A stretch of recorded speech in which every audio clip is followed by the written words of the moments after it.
সকাল সকাল খিচুড়ি রান্না করে আমি এই কোন বিপদে পড়ে গেলাম। ফ্রিজে গিয়ে দেখি একটা ডিমও নাই। গতকাল নোভামনির বাবা এসেছে, সকাল সকাল উঠেই আমি খিচুড়ি রান্না করে নিয়েছি। গতকালের ভুড়ি ভাজি ছিল আর সাথে আচার দিয়ে সকালের নাস্তাটা কমপ্লিট করলাম। আর সকালে নোভামনি প্রাইভেটে গিয়েছিল, আর সেখান থেকে এসেই বাবা কি নিয়ে এসেছে সেইগুলো নিয়ে বসে পড়েছে। প্রতিবারই ওর বাবা ওর জন্য চকলেট এটা সেটা নিয়ে আসে, তো ওইগুলা তো নিয়ে এসেছে। সাথে ওর বাবা একটা গিফট পেয়েছে ইউনিট থেকে, সেটাও নিয়ে এসেছে। তো ওইটা দেখার জন্যই ও অস্থির হয়ে গেছে একদম। তো ওইটাই খুলে দেখছিল যে এটার মধ্যে কি আছে। তো এটার মধ্যে খুব সুন্দর একটা মগ ছিল, আর মগের মধ্যে সবার কিন্তু ছবি দেওয়া আছে। খুব সুন্দর লাগছিল দেখতে। তো এটা দেখে ও অনেক খুশি হয়ে গিয়েছিল, ওর বাবার ইউনিফর্ম পরা ছবি ছিল। তো এই তো এরপরে ওর বাবা কিন্তু কুমিল্লা থেকে রসমালাই নিয়ে এসেছে। তো গাড়ি যেহেতু কুমিল্লাতে একটু দাঁড়ায়, ওখানে এসেই কিন্তু মাতৃভাণ্ডার থেকে এই রসমালাইটা নিয়ে এসেছিল। এই রসমালাইটা কিন্তু নোভা এর আগে খায়নি। আমরা কুমিল্লাতে 3 বছর ছিলাম, তখন আমার নোভামনি কিন্তু হয়নি। আর ওইখানকার রসমালাই কিন্তু ভীষণ মজার।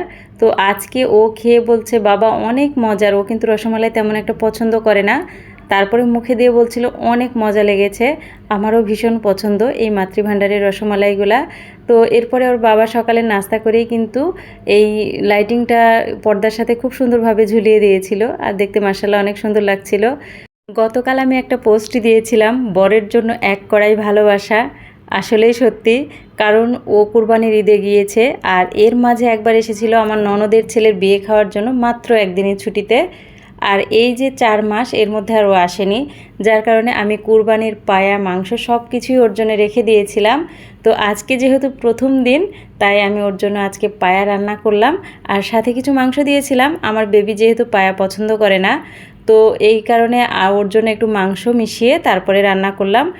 কারো যদি রেসিপি লাগে অবশ্যই কিন্তু জানাবেন, আমি রেসিপিটা দিয়ে দিব। আর এইভাবে বেশি করে বাগার তৈরি করে পায়াটা বাগার দিলে খেতে কিন্তু খুবই মজার হয়। তো এই তো আমার রান্নাটা কিন্তু প্রায় হয়ে এসেছে। তো আপনারা কে কোথা থেকে আমার ভিডিও দেখছেন অবশ্যই কিন্তু কমেন্টে জানাবেন। আমার ভিডিওগুলো যারা অনেক বেশি পছন্দ করেন তাদের জন্য অনেক অনেক দোয়া আর ভালোবাসা রইল। আর যারা একদমই পছন্দ করেন না তারা চাইলে কিন্তু স্কিপ করে যেতে পারেন। তো এই তো গল্প করতে করতে আমার রান্নাটা কিন্তু প্রায় হয়ে এসেছে। আর তরকারির কালারটা দেখুন কতটা সুন্দর হয়েছে। এটা দেখতে যেমন সুন্দর হয়েছিল, খেতেও কিন্তু ভীষণ মজার ছিল। আর আমার বড় খেয়ে কিন্তু অনেক প্রশংসা করেছিল, খুবই মজার ছিল আজকের এই পায়া রান্নাটা। মাংসে যদি আপনারা আস্ত রসুন দিতে চান অবশ্যই কিন্তু প্রেশার কুকারে দিবেন না, তাহলে একদমই গলে যাবে। তো প্রেশার কুকারে যখন আমরা ঢাকনাটা খুলি সেই গরম অবস্থাতেই কিন্তু রসুনগুলো দিয়ে রাখলেই সেদ্ধ হয়ে যায়। তো আমি যেহেতু একটু হালকা জ্বালিয়ে নিয়েছিলাম, তো ওতেই আমার রসুনগুলো সেদ্ধ হয়ে গেছে। আর এই তো আমার তরকারিটা কিন্তু হয়ে গেছে। তো আজকের রান্নাটা কেমন হয়েছে অবশ্যই কিন্তু আপনারা কমেন্টে জানাবেন। আর সবাই ভালো থাকবেন, সুস্থ থাকবেন, আর আমার সাথেই থাকবেন। আল্লাহ হাফেজ।